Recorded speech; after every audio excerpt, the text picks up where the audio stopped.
ویر د ویر معنا ده په پښتو ژبه کې چیرته. دا موږ هغه مهال کارو کله چې یو چا څخه د ځای باره کې پوښتنه کوو. د مثال په ډول موږ وایو چې ته چیرته ژوند کوې.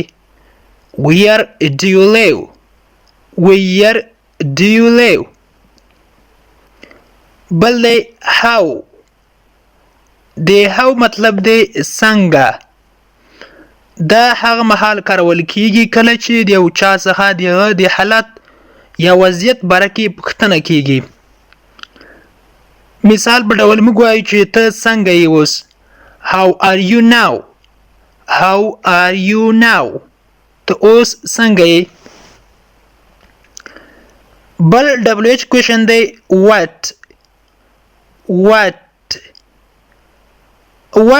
د زیاتو مطالبو لپاره کارول کیږي. لومړی کله چې د موږ یو چا څخه د نوم باره کې پوښتنه کوو یا د ټایم یا وخت باره کې پوښتنه کوو او همداشان کله چې موږ د یو شي باره کې پوښتنه کوو نو بیا what کاروو. For example, what do you do? What do you do? ته څه کار کوې. بل WH question چې دی when. د when معنا ده کله. کله چې موږ د یو چا څخه د ټیم باره کې پوښتنه کوو یا د وخت باره کې پوښتنه کوو نو بیا when استعمالوو. د مثال په ډول کله چې موږ وایو چې ته کله راځې، ته کله سکول ته ځې، ته کله ډوډۍ خورې، ته کله د بازار ته ځې یا ته کله دلته راځې نو بیا when کارول کیږي. when اکثر او چې دا د جملې په سر کې استعمالیږي. لکه چې موږ وایو چې ته کله راځې. When do you come here? When do you come here? دلته ته کله راځې. بل WH question چې دی how much. د دې معنی ده څومره. پښتو معنی ده څومره. اوس دا کله کارول کیږي یا استعمالیږي. موږ باید how much کله استعمال کو. ورونو کله چې موږ د یو چا څخه یا د یو څیز باره کې چې هغه نه شمیرل کیږي uncountable noun وي چې د شمیرلو وړ نه وي. کله چې د یو دې څیز باره کې پوښتنه کوو نو بیا how much استعمالوو. For example, how much is it? How much is it? دا په څو دی. دلته اوس موږ نشو ویلی چې دا څومره ده ځکه چې هغه نامعلوم ده، شمیرل کیږي نه. how much is it دا په څو ده. بل مثال ته راشئ. how much water do you have? How much water do you have? ته څومره اوبه لرې یا تا سره څومره اوبه دي. یعنی how much موږ هغه وخت کاروو کله چې د یو داسې څیز باره کې پوښتنه کوو چې هغه نه شمیرل کیږي. لکه اوبه اوس نه شمیرل کیږي. بل WH question چې دی تر ټولو مهم how many. د how many معنا هم دا څومره خو دا په استعمال کې لږ فرق لري. how many موږ د هغو شیانو لپاره استعمالوو چې هغه شمیرل کیږي. لکه ته څومره ورونه لرې. موږ وایو چا نه پوښتنه کوو چې ته څومره ورونه لرې نو په انګلیسي کې به دا ډول وایو چې how many brothers do you have? How many brothers do you have?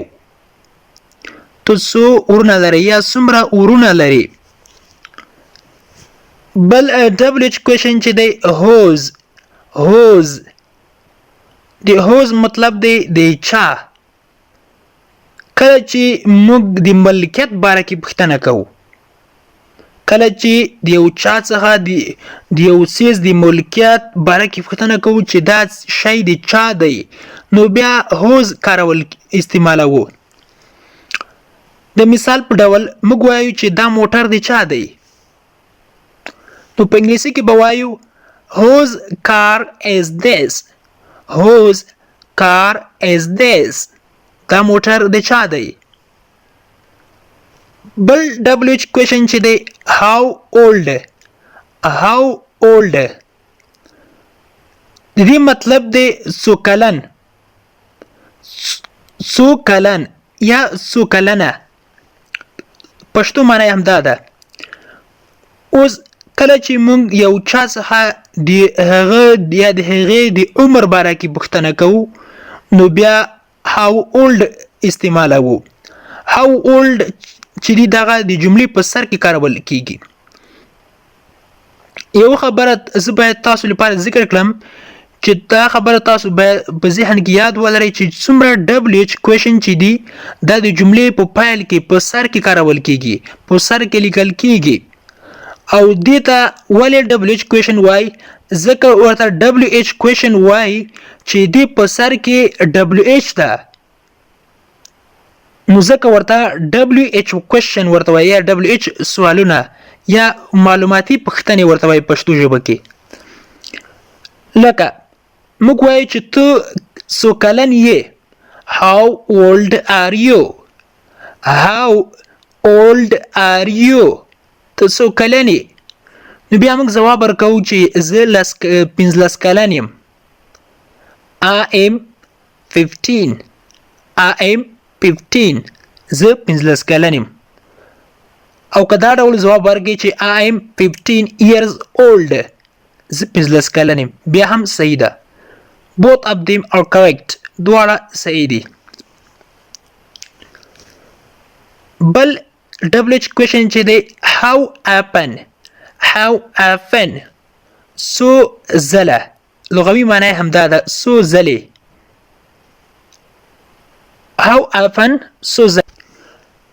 how often do you recite Holy Quran how often do you recite the Holy Quran ته قرآن کریم څو ځلې تلاوت کوي یا قرآن کریم څو ځلې وایي نو how often هغه مهال کارول کیږي کله چې موږ د یو چا څخه یا د یو څیز باره کې پوښتنه کوو چې څو ځلې یا دغه شمیر یا چې څو ځلې پیښیږي دې باره کې پوښتنه کوو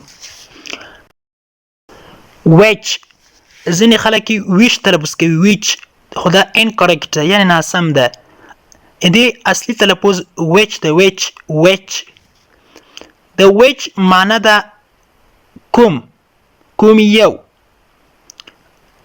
دا د choice لپاره استعمال کېږي د خوښې لپاره کله چې موږ یو چا څخه د خوښې باره کې پوښتنه کوو چې ستا کوم څیز خوښیږي یا ستا څو خوښیږي نو بیا which کارول کېږي which pen do you want ته کوم یو کلام غواړې یا which is bigger کوم یو لوی دی بل WH question چې دی تر ټولو مهم how long د how long معنی ده څومره یا څومره اوږده دغه د length لپاره استعمالیږي یعنې د اوږدوالي لپاره کله چې موږ د اوږدوالي پوښتنه کوو نو بیا how long استعمالوو د مثال په ډول how long is this class دغه صنف څومره اوږده او بل چې how long د duration of time لپاره هم کارول کیږي یعنی د وخت د مودې لپاره هم کارول کیږي لکه موږ وایو چې ته څومره وخت کیږي چې ته په افغانستان کې ژوند کوي how long have you lived in Afghanistan څومره وخت کیږي چې ته په افغانستان کې اوسېږي یا ژوند کوي